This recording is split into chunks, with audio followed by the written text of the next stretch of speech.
I am not what you call your typical person. I grew up in 53206 in a neighborhood that is known of today as one of the worst places to raise a young black man.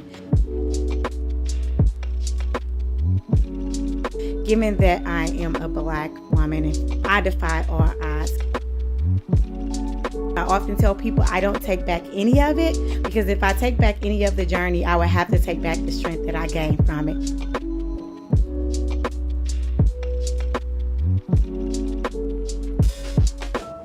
You are loved. You are valued. It is not your fault. Your passion leads to your purpose that then produces your paycheck. I'm not against having police, but I'm also for refunding and reallocating funds for our community. When I was young, the lady across the street from me told me, baby, you can live in the ghetto, but you don't have to let the ghetto live here. And that's when I knew that I was able to do exceedingly